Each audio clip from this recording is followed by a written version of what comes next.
ஓம் சாந்தி. எல்லோரும் குஷியாக இருக்கிறீங்களா? 25/1/2026 அவ்யக்த முரளி. Original date 2/4/2008. இந்த வருடம் 4 பாடத்திலும் அனுபவத்தின் அதிகாரி ஆகுங்கள். லட்சியம் மற்றும் லட்சணத்தில் சமமானவர் ஆகுங்கள். இன்றைக்கி பாப்தாதா 4 பக்கத்தில் இருக்கக்கூடிய தன்னுடைய திருப்திமணி குழந்தைங்களை பார்க்குறார். ஒவ்வொருத்தருடைய முகத்துலேயும் அந்த திருப்தியின் ஜொலிப்பு தென்படுது. திருப்திமணிகள் எப்போவுமே தனக்கும் பிரியமானவர்களாக இருப்பாங்க, தந்தைக்கும் பிரியமானவர்களாக இருப்பாங்க, அதேமாதிரி பிராமண பரிவாரத்துக்கும் பிரியமானவர்களாக இருப்பாங்க. ஏன்னா இருக்கிறதுலே மகான் சக்தி திருப்தி சக்தி தான். திருப்தியாக இருக்கிறாங்கனால அவங்களுக்குள்ள எல்லா சக்தியும் வந்துடுச்சுன்னு அர்த்தம். அப்போ தான் திருப்தியாக இருக்க முடியும் எந்த சூழ்நிலையிலும்.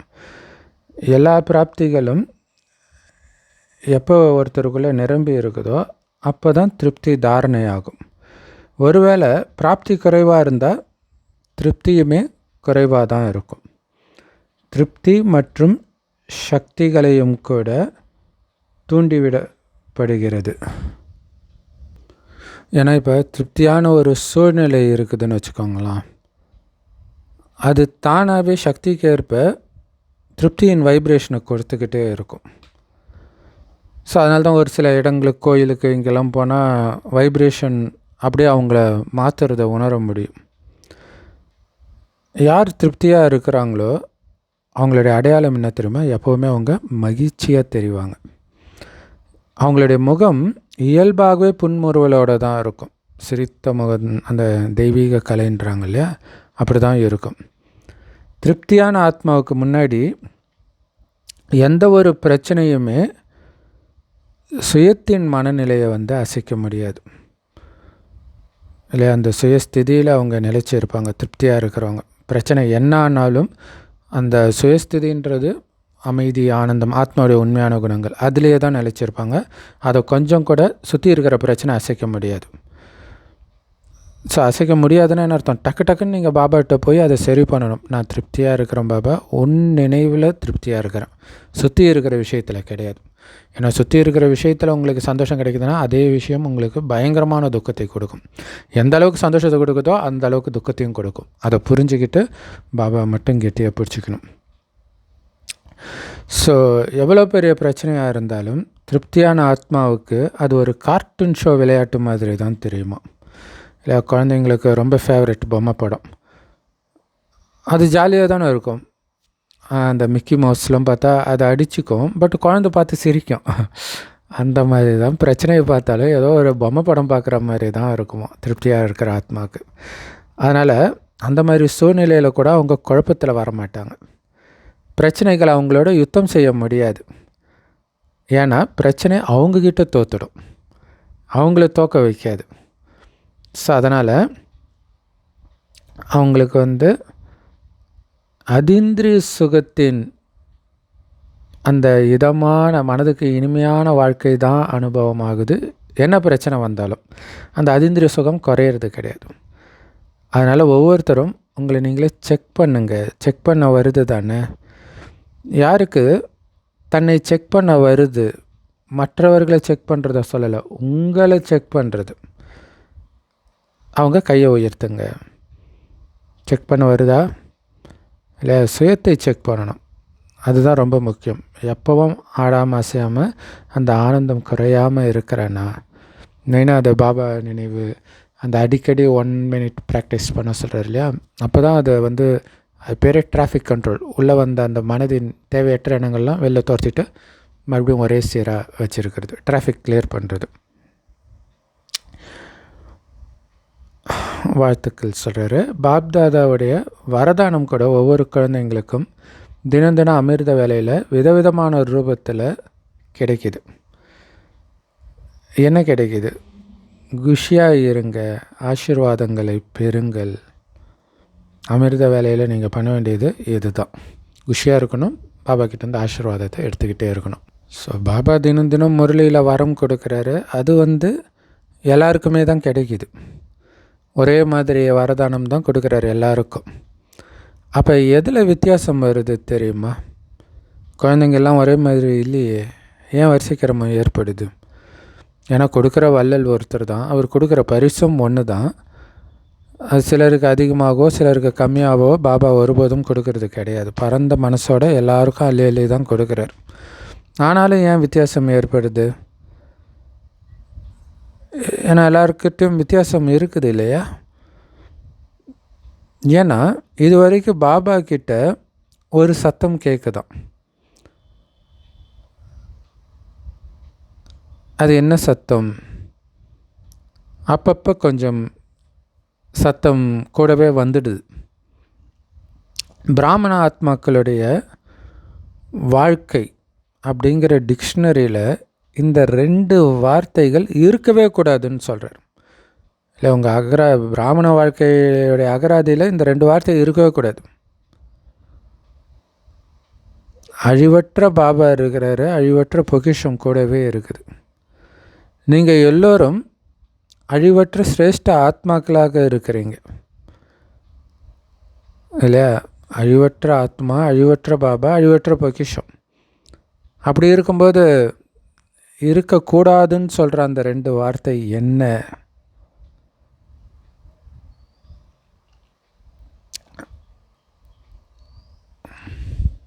ஸோ நிற்க வேண்டிய அந்த வார்த்தை என்னென்னா அவ்வப்பொழுது. ஸோ அவ்வப்பொழுது இருக்கணுமா அல்லது சதா இருக்கணுமா? ஒவ்வொரு பொக்கிஷத்தையும் செக் பண்ணுங்க. சர்வசக்திகள் சதா இருக்குதா? அனைத்து குணங்களும் சதா இருக்குதா? இல்லை எப்போவும் இருக்குதா அல்லது எப்போவாச்சும் இருக்குதா? தெய்வீக குணங்கள், தெய்வீக சக்திகள்லாம். ஏன்னா உங்கள் பக்தர்கள் உங்கள் குணங்களை எப்படி மகிமைப்படுறாங்க? அவ்வப்பொழுது குணத்தின் வள்ளல்னா மகிமைப்படுறாங்க. அதே மாதிரி பாபா கூட என்ன சொல்கிறாரு?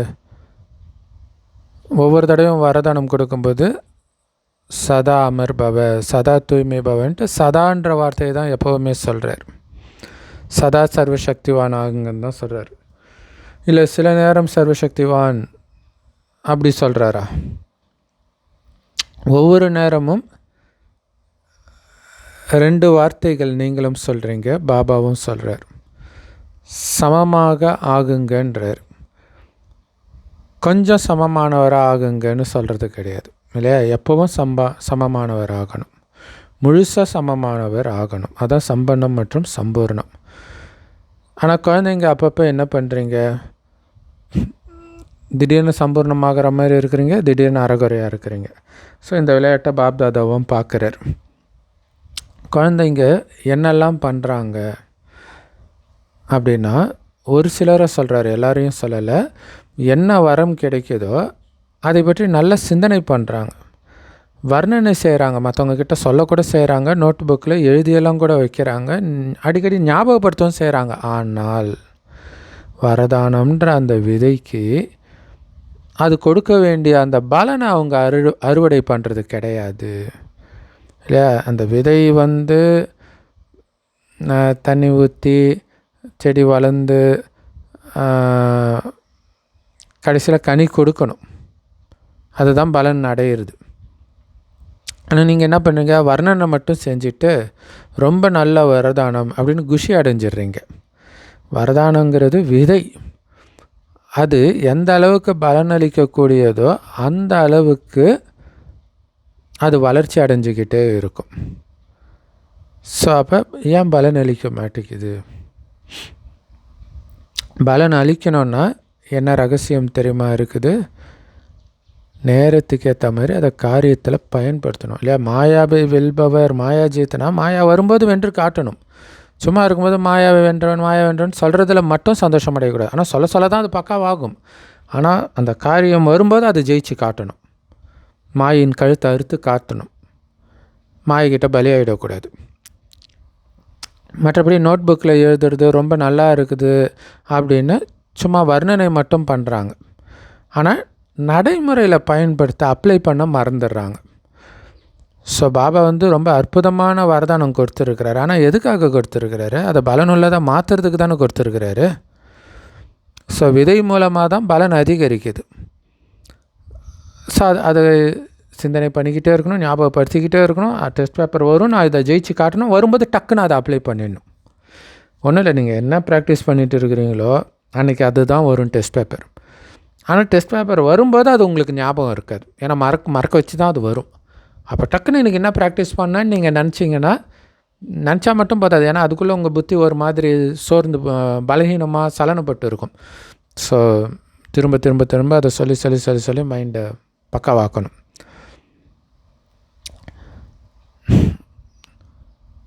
ஸோ வரதானத்தை சிந்தனை பண்ணுறீங்க, ஆனால் வரதான ஸ்வரூபமாக ஆகிறதுல தான் நம்பர் வார் ஆகிடுறீங்க. வரிசைக்கிரமம் வந்துடுது.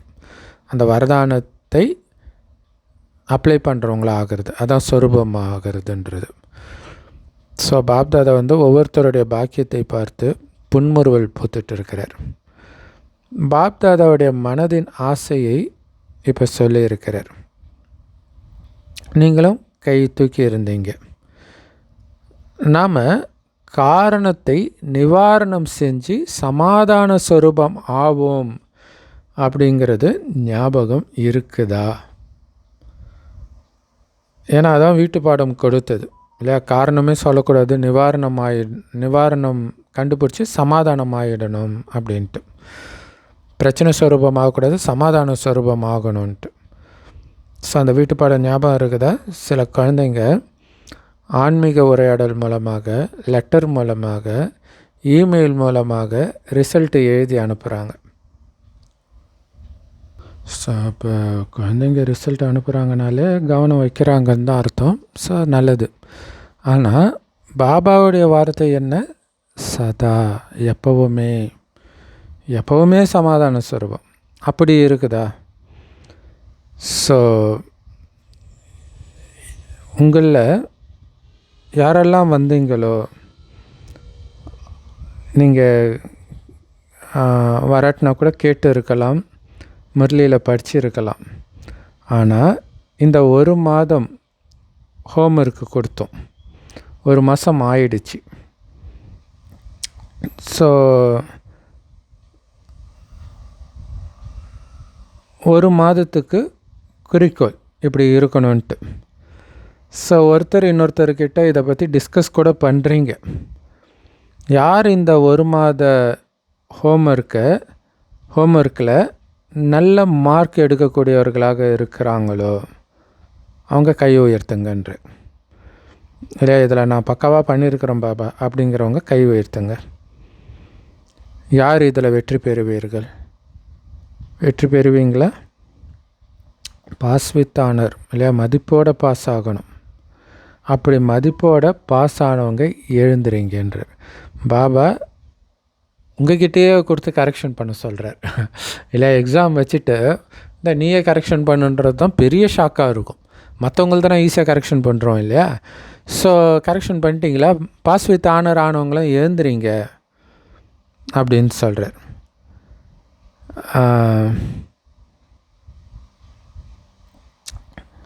ஸோ பாஸ் வித் ஆனர் ஆனவர்களை தரிசனம் பண்ணணும் இல்லையா, பார்க்கணும் இல்லையா அப்படின்னு பாபா சொல்கிறார். ஸோ தாய்மார்கள் அந்த லிஸ்ட்டில் வரலையா? சகோதரிகள், டீச்சர்ஸ் இவங்களாம் கை தூக்கலையா? யாருமே இல்லையா அப்படின்னு பாபா கேட்குறார் இல்லையா? பாஸ் வித் ஆனர்னு எல்லாருக்கும் மனசுக்குள்ளே இருக்குது இல்லையா? மதுபனை சார்ந்தவர்கள்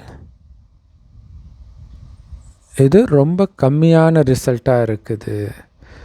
மிகவும் குறைவானவர்கள் தான் கையை உயர்த்தி இருக்கிறாங்க. நல்லது. சென்டரில் இது மாதிரி டிவியில் பார்த்து கை உயர்த்தி இருப்பாங்க. வாழ்த்துக்கள், அவங்களுக்கு கை தட்டுங்க. பாப்தாதா கிட்ட யாருக்கு எவ்வளவு அன்பு இருக்குது அப்படின்னு பாப்தாதா கேட்குறார். ஸோ பாப்தாதா சிரிக்கிறார். என்ன பதில் கொடுக்குறாரு? பாபா இந்த அளவு அன்பு இருக்குதுன்னு பதில் கொடுக்க முடியாது. நல்ல பதில் கொடுக்குறார். பாப்தாதாவும் குஷி அடைகிறார். அன்புடைய நிரூபணம் இருக்குது.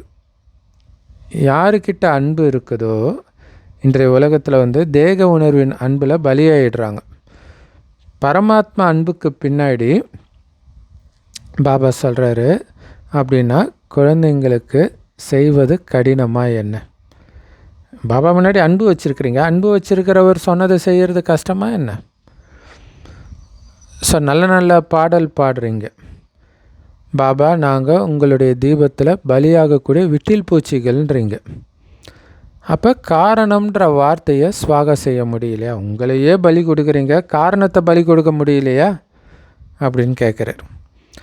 அதனால் இப்போ இந்த வருடத்துடைய கடைசி டேர்ன் முடிஞ்சிடுச்சு, வந்துடுச்சு. அடுத்த வருஷம் என்ன நடக்கும் அப்படின்னு நீங்களும் பார்த்துட்டே இருக்கிறீங்க, பார்ப்பீங்க. இந்த நேரத்தை பார்த்து குழந்தைகளாகிய நீங்கள் இந்த ஒரு வார்த்தை சொல்கிறீங்க, நேரத்தின் கூக்குரல், பக்தர்களின் குரல்.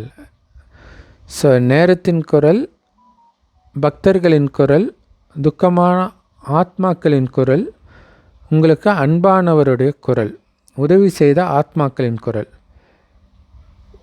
ஸோ இது எல்லாமே உங்களுக்கு கேட்குது. ஸோ அவர்களுடைய கூக்குரலை, அவர்களுடைய மன ஆசையை உங்களால் நிறைவேற்ற முடியும். ஏன்னா உங்களுடைய டைட்டில் என்ன, உங்கள் கடமை என்ன. ஸோ என்ன கடமை செய்கிறதுக்காக நீங்கள் பிராமணன் ஆகி இருக்கிறீங்க? உலகத்தை மாற்றம் செய்பவர். இதுதானே உங்களுடைய டைட்டில், அதுதானே உங்களுடைய கடமை. அது மட்டும் இல்லை, இந்த உலகத்தை மாற்றுற உங்கள் கடமைக்கு உங்களுக்கு துணையாக இருக்கிறது யார்? சுயம் பகவானே இருக்கிறார் இல்லையா? பாப்தாதாவோட இந்த காரியத்தில் நிமித்தமாக இருக்கிறீங்க, தனியாக இல்லை. அதனால் என்ன பண்ணணும்? இப்போ கூட பாபா சொன்னால் கை தூக்குவீங்க, எல்லாருமே கை உயர்த்திடுறீங்க, லட்சியம் வைக்கிறீங்க, பாப்தாதா பார்க்குறாரு. முழுசாக இந்த வருடத்துடைய சீசனில் எல்லோரும் சங்கல்பம் செஞ்சீங்க, வெற்றிக்கான சாவி திடத்தன்மை, செஞ்சே ஆகணும். அதுதான் வெற்றி இல்லையா? செஞ்சே ஆகணுன்ற அந்த உறுதித்தன்மை இருந்துச்சுன்னா வெற்றி கிடைச்சிடும். அதுதான் வெற்றிக்கான சாவி, திடத்தன்மை தான். அதுக்கு பதிலாக அப்பப்போ செஞ்சுட்டு இருக்கிறோம், ஏதோ போயிட்டு இருக்குது, செஞ்சிடுவோம். இந்த எண்ணம் திடத்தன்மையை சாதாரணமாக ஆக்கிடும்.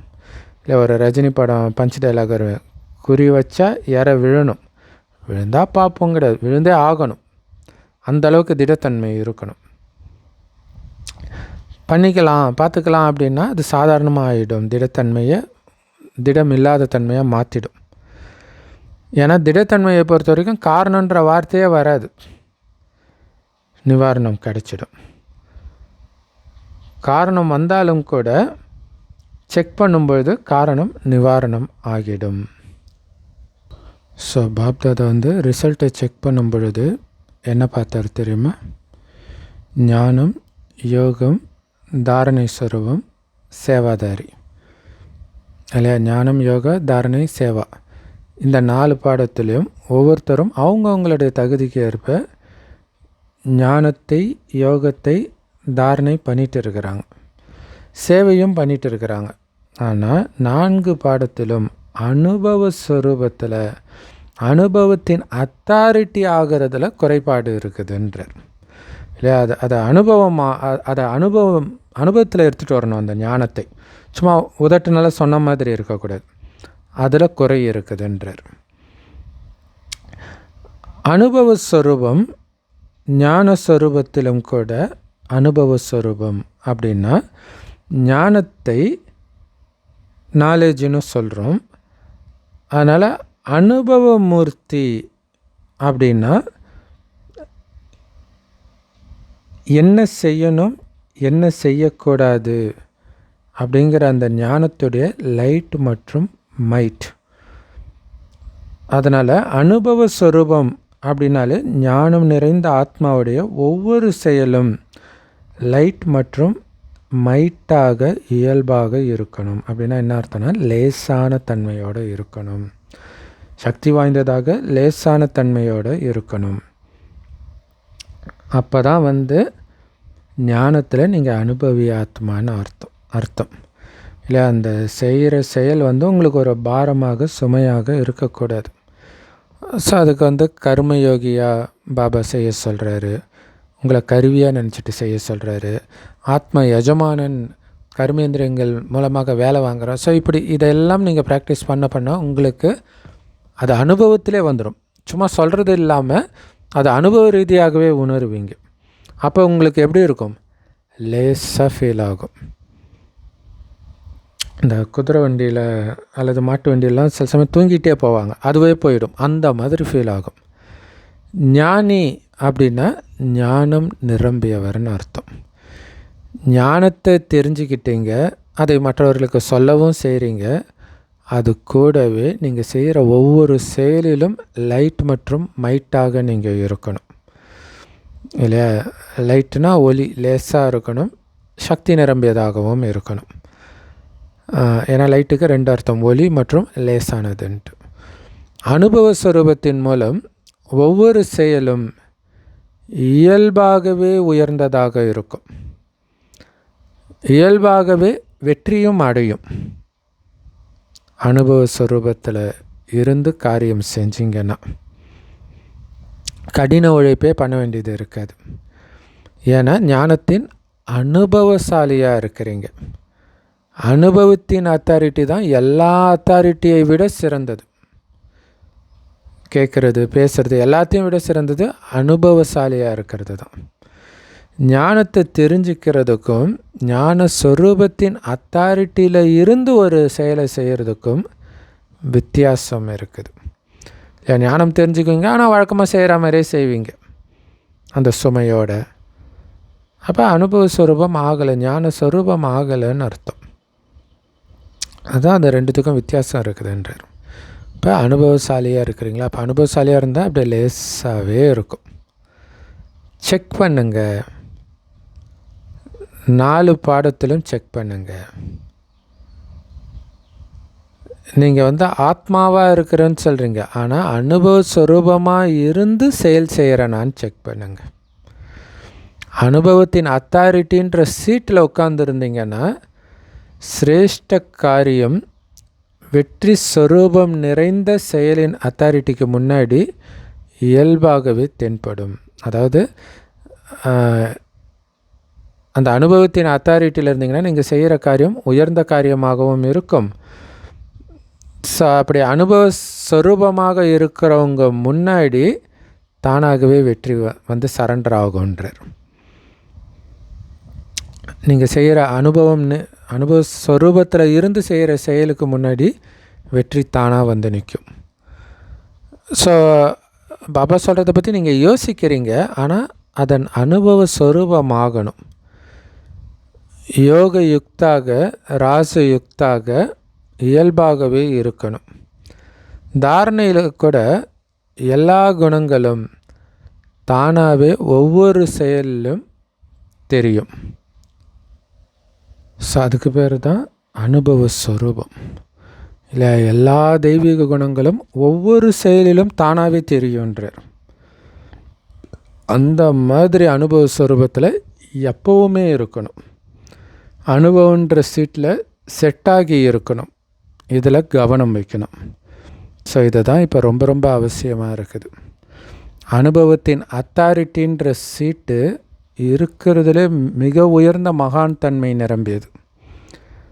அனுபவசாலியை மாயா அழிக்க முடியாது. மாயாவின் அதிகாரத்தை விட அனுபவசாலியுடைய அதிகாரம் கோடி மடங்கு உயர்ந்ததுன்றார். யோசிக்கிறது வேற, சிந்திக்கிறது வேற. ஆனால் அனுபவம் நிறைந்தவராக இருந்து நடந்துக்கிறது அப்படி இருக்கணும். நீங்கள் வெறும் யோசிக்கிறதோட, அதை பற்றி சிந்தனை செய்கிறதோடு நிறுத்திக்காமல் அதை காரியத்தில் பயன்படுத்தி அந்த அனுபவத்தை எடுக்கணும். அப்படி அனுபவம் நிறைந்தவராக நடந்துக்கிறது தான் இப்போ ரொம்ப ரொம்ப அவசியம் அப்படின்னு பாபா சொல்கிறாங்க. ஸோ இந்த வருஷத்தில் என்ன பண்ண போகிறீங்க? ஸோ ஒரு பாடத்தில் மட்டும் அதிகப்படியாக தேர்ச்சி பெற்று இருக்கிறாங்களாம் குழந்தைங்க. அது என்ன பாடம் தெரியுமா? சேவைன்ற பாடம். பாப்தாதா கிட்ட சேவைக்கான ரொம்ப அற்புதமான நியூஸ் எல்லா பக்கத்துல இருந்தும் வருது. உற்சாகமான செய்திகள் இந்த வருஷத்தின் கணக்குப்படி நல்லாவே காட்டியிருக்கிறீங்க. ஸோ ஒவ்வொரு பிரிவினரும் ஒவ்வொரு ஜோனை சார்ந்தவர்களும் விதவிதமான ரூபத்தில் சேவையில் வெற்றி அடைஞ்சிருக்கிறீங்க. இதுக்கு பாப்தாதா பல கோடி மடங்கு வாழ்த்துக்கள் ஒவ்வொரு ஜோனுக்கும் கொடுக்குறாரு. ஸோ நல்ல நல்ல திட்டங்களை உருவாக்குறீங்க. ஆனால் இப்போ நேரத்துக்கு ஏற்ற மாதிரி அச்சானக் சீசனாக இருக்குது. அச்சானக்னா என்ன அர்த்தம்? திடீர்னு, எதிர்பாராத விதமாக திடீர்னு. ஸோ இந்த வருடத்தில் எத்தனை பிராமணர்கள் திடீர்னு போயிட்டாங்க அப்படின்னு நீங்களே பார்த்துருக்கலாம், கேட்டிருக்கலாம். திடீர்னு ஒலிக்கும் நேரம் இப்போ மிக வேகமாக ஒலிச்சிட்டு இருக்குது இல்லையா? பாபா விட்டு போகிறதும் திடீர்னு போயிடுறாங்க. ஏன்னா மாயா திடீர்னு அடித்து தூக்கிட்டு போயிடுது. அதன்படி இப்போ இந்த வருடத்தில் 4 பாடத்திலும் அனுபவ ஸ்வரூபமாக எந்த அளவுக்கு ஆகியிருக்கிறேன். ஏன்னா 4 பாடத்திலும் நல்ல மார்க் வாங்கணும். ஸோ அச்சானக் அப்படிங்கிற மணி பெல் இப்போ அதிவேகமாக ஒலிச்சிட்டு இருக்குது. அதன்படி இப்போ இந்த வருடத்தில் 4 பாடத்திலும் அனுபவ ஸ்வரூபமாக எந்த அளவுக்கு ஆகியிருக்கிறேன் அப்படின்னு அர்த்தம். வந்த சோதனையெல்லாம் எந்த அளவுக்கு ஜெயிச்சிருக்கிறேன். ஜெயிச்சா தான் அனுபவசாலி ஆக முடியும் இல்லையா? ஏன்னா 4 பாடத்திலும் நல்ல மார்க் வாங்கணும். ஒருவேளை ஏதாவது ஒரு பாடத்தில் நீங்கள் பாஸ் மார்க்கை விட கம்மியாக வாங்கிட்டீங்க அப்படின்னா எப்படி நீங்கள் பாஸ் வித் ஆனர் மாலையில் பாபாவுடைய கழுத்து மாலையில் வர முடியும்? ஏதாவது ஒரு விதத்தில் தோல்வி அடைகிறவங்களாக ஆகிறவங்க பாபாவுடைய கழுத்து மணி மாலையாக ஆக முடியாது. இல்லை, நம்ம வெற்றி மாலையாக இருக்கணும். ஸோ அப்போ எவ்வளோ எச்சரிக்கையாக இருக்கணும் பாங்க. ஏன்னா அதுதான் இன்றைக்கி முரளி ஃபுல்லாக சொல்கிறார் இல்லையா? அப்பப்போ இருக்கக்கூடாது, எப்பவும் இருக்கணும். சதா வெற்றி அடைஞ்சிட்டே இருக்கணும். அதில் அனுபவசாலியாக இருக்கணும். அப்போ தான் பாபா வெற்றி மாலையாக ஆக முடியும், பாஸ் வித் ஆனரில் வர முடியுன்றார். இங்கே கை உயர்த்த சொல்லும்போது எல்லோரும் என்ன சொல்கிறீங்க? லக்ஷ்மி நாராயணன் ஆவோன்னு கை உயர்த்துறீங்க. லக்ஷ்மி நாராயணனுடைய குடும்பத்தில் உறுப்பினராக இருக்கிறது அது கூட உயர்ந்த பதவி தான் இல்லை? ஏன்னா அவங்களுக்கு கிடைக்கிற எல்லாமே, லக்ஷ்மி நாராயணனுக்கு கிடைக்கிற எல்லா மரியாதை எல்லாமே அவங்க குடும்பத்தில் இருக்கிற எல்லோருக்குமே கிடச்சிடும். ஸோ அதனால் பாபா ஒரே ஒரு வார்த்தையை சொல்கிறார். இப்போ மிக வேகமாக பறக்கும் கலையில் பறந்துக்கிட்டே இருங்க இல்லையா? நடக்கிற டைம் முடிஞ்சிருச்சு, ஓடுற டைம் முடிஞ்சிருச்சு, பறக்கிறதுல கூட அதிவேகமாக பறக்கிற டைம்ன்றார். ஏன்னா ஸ்லோவாக பறந்தால் கூட கீழே வந்துடுவீங்க இல்லையா? அதிவேகமாக பறந்துக்கிட்டே இருங்க. தன்னுடைய பறக்கும் கலையின் வைப்ரேஷன் மூலமாக வாயுமண்டலத்தில் அந்த சகயோகம் நிரம்பிய சூழலை பரப்புங்க இல்லை? அந்த வாயுமண்டலம் மற்றவர்களையும் பறக்க வைக்கணும். இயற்கையை மாற்றம் செஞ்சு காட்டுவோம் அப்படின்னு நீங்கள் எல்லோரும் இயற்கைக்கே சவால் விட்டு இருக்கிறீங்க. அதை புரிஞ்சுக்கணும். அப்போ இயற்கையும் உங்களோட சண்டை போட தான் செய்யும். சவால் விட்டீங்க தானே, உறுதிமொழி செஞ்சுருக்கிறீங்க தானே, தலையாட்டுங்க, கையே கிடையாது. அதனால் தன் இனத்தை சார்ந்த மனித ஆத்மாக்களை துக்கம் அசாந்தியிலிருந்து உங்களால் விடுவிக்க முடியாதா? மாற்றத்தை கொண்டு வர முடியாதா? ஏன்னா அவங்க அந்த வைப்ரேஷனே மாற்றுறது தான் விரும்புகிறாங்க. அவங்களால மாற முடியாது. அந்த வைப்ரேஷனே மாறிடுச்சுன்னா அவங்க நல்லா இருப்பாங்க. அப்படி எடுத்துகிட்டு வர முடியாதா அப்படின்னு நம்மளை கேட்குறாரு. அவங்கள காப்பாற்றுன்றது உங்களுடைய கடமை தானே, உங்கள் பக்தர்கள் தானே அவங்க. முதலாவது நீங்கள் உறுதிமொழி செஞ்சுருக்கிறீங்க. ரெண்டாவது பாப்தாதாவுக்கும் உறுதிமொழி செஞ்சுருக்கிறீங்க இல்லையா? மாயக்கிட்ட சவால் விட்டுருக்கிறீங்க, பாபா கிட்டேயும் சத்தியம் பண்ணியிருக்கிறீங்க. நாங்கள் எல்லோரும் உங்கள் காரியத்தில் உங்கள் கூடவே இருப்போம் பாபா அப்படின்னு உறுதிமொழி பண்ணியிருக்கிறீங்க. பரந்தாமத்திலையும் கூடவே இருக்கிறீங்க, ராஜ்யத்தில் கூட பிரம்மா கூடவே இருக்கிறோம். இப்படி உறுதிமொழி செஞ்சுருக்கிறீங்க தானே? அதனால் கூடவே வருவோம், கூடவே இருப்போம். மேலும் இப்போவும் கூடவே இருக்கிறோம். அதனால் பாபாவுடைய இஷாரா நேரத்துக்கு ஏற்ற மாதிரி நம்ம பார்த்துட்ருக்குறோம் இல்லையா. பாபா மெசேஜ் கொடுத்துட்ருக்கிறார் நேரத்துக்கு ஏற்ற மாதிரி. அச்சானக், எவர் ரெடியாக இருங்க. தாதி போயிடுவாங்கன்னு நினச்சிங்களா? திடீர்னு விளையாட்டை பார்த்தீங்க தானே இல்லையா? திடீர்னு தான் நடக்கும் எல்லாமே. அதுக்கு தான் முன்னேற்பாடாக தயார்படுத்துகிறாரு. அலட்சியமாக இருக்கும்போது மாட்டிக்கிறோம் இல்லையா. அம்மா சரீரம் விட்டு வரும்போது கூட நிறைய பேர் போயிட்டாங்கன்னுவாங்க. ஸோ அதேமாதிரி தாதி சரீரத்தை விட்டுருக்குறாங்க. டக்கு டக்குன்னு நடக்கும் எல்லாம். சின்ன சின்ன வயசில் நிறையா சிஸ்டர்ஸ் இறக்குறதெல்லாம் நம்ம தினம் தினம் பார்க்குறோம். ஸோ இந்த வருடத்தில் இல்லையா இன்சார்ஜ் சிஸ்டரே டக்குன்னு இறக்குறத பார்க்குறோம் சின்ன வயசுலேயே. ஸோ அதெல்லாம் நமக்கு எச்சரிக்கை மணி. அதுக்கு முன்னாடி நாம் ரெடி ஆகணும். ஏன்னா எப்போ நமக்கு டைம் வரும்னு நமக்கு தெரியாது. ஸோ அதனால் இந்த வருஷத்தில் எவர் ரெடியாக ஆகியே தீரணும். பாபாவுடைய மனதின் ஆசைகளை நிறைவேற்றக்கூடிய தீபம் ஆகிய நம்பிக்கை தீபம் ஆகியே தீரணும். ஸோ பாபாவுடைய ஆசை என்னென்னு தெரியும் தானே. ஸோ ஆசை நிறைவேற்றக்கூடிய தீபமாக ஆவிங்க தானே. ஆகிடலாம் பார்த்துக்கலாம் கிடையாது. யார் ஆகியே தீரணும்னு புரிஞ்சுருக்கிறீங்களோ அவங்க கையை உயர்த்துங்க. ஸோ கேமராவில் நீங்கள் வந்திருக்கிறீங்க பாருங்கள். பாப்தாதாவை நல்லா குஷிப்படுத்துகிறீங்க கை தூக்கி. பாப்தாதா கூட குழந்தைங்க இல்லாமல் தனியாக இருக்க முடியாது. பாருங்கள், பிரம்மா பாபா கூட குழந்தைகளாகிய உங்களுக்காக தான் முக்தியின் கதவை திறக்காமல் வெயிட் பண்ணிகிட்டு இருக்கிறேன். குழந்தைங்க வரணும், தனியாக போய் என்ன பண்ணுறது இல்லை, பரந்தாமத்துக்கு போகிறதுக்கே வெயிட் பண்ணிகிட்டு இருக்கிறேன். அட்வான்ஸ் பார்ட்டியை சார்ந்தவங்க கூட காத்துக்கிட்டு இருக்கிறாங்க. நீங்கள் ஏற்பாடு செய்யக்கூடியவர்களாக இருக்கிறீங்க. நீங்கள் காத்துக்கிட்டு இருக்கிறவங்க கிடையாது. அவங்க தான் காத்துக்கிட்டு இருக்கிறவங்களே. ஒரு விஐபி காத்துக்கிட்டு இருப்பாங்க. ஒரு இடத்துக்கு வராங்க திறப்புழான்னா அந்த இடத்துல இருக்கிறவங்க தயார்படுத்தணும். அப்படி தயார் செய்யக்கூடியவர்கள் நீங்களும் காத்துக்கிட்டு இருக்கிறது கிடையாது, ஏற்பாடு செய்பவர்கள். அதனால் இந்த வருஷம் லட்சியம் வைங்க. ஆனால் லட்சியத்தையும் லட்சணத்தையும் சமமாக வைங்க. லட்சியம் உயர்ந்ததாக வைக்கிறீங்க, ஆனால் லட்சணத்தில் குறை இருக்குது அப்படின்னு இருக்கக்கூடாது. லட்சியம் லட்சணம் ரெண்டும் சமமாக இருக்கணும். உங்களுடைய மனதின் ஆசையே பாபாவுக்கு சமமானவர் ஆகிறது. லட்சியம் லட்சணம் ரெண்டும் சமமாக ஆகிறது. ஸோ லட்சியம் லட்சணம் எப்போ சமமாக இருக்குதோ அப்போ பாபாவுக்கு சமமாகிறதும் நிறைவேறும். ஏன்னா அதுதான் உங்களுடைய லட்சியமே. இப்போ லட்சியம் மற்றும் லட்சணத்தில் கொஞ்சம் வித்தியாசம் இருக்குது. சமமாகிறதுக்காக நல்லா பிளான் பண்ணுறீங்க, தங்களுக்குள்ள நல்ல ஆன்மீக உரையாடல் கூட பண்ணுறீங்க, ஒருவர் மற்றவருக்கு கவனத்தையும் கொடுக்குறீங்க. இப்போ திடத்தன்மை நம்முடைய பிறப்புரிமை. இந்த எண்ணத்தை அனுபவ ஸ்வரூபத்தில் கொண்டுட்டு வாங்க. பிளான் பண்ணுறீங்க, ஆனால் அதில் உறுதியாக இருக்கணும்ல. உறுதியாக இருக்கிறது உங்களுடைய பர்த் ரைட், பிறப்புரிமைன்ற. அதனால் இந்த எண்ணத்தை அனுபவ ஸ்வரூபத்தில் கொண்டுட்டு வாங்க. ஸோ எதை சொல்கிறனோ அதை அனுபவத்தில் கொண்டுட்டு வரேனா அப்படின்னு செக் பண்ணுங்க இல்லையா. அனுபவத்திலே இருக்கணும். நான் ஒரு ஆத்மா அப்படின்ற முதல் வார்த்தையை முதல்ல சோதனை பண்ணுங்கள்.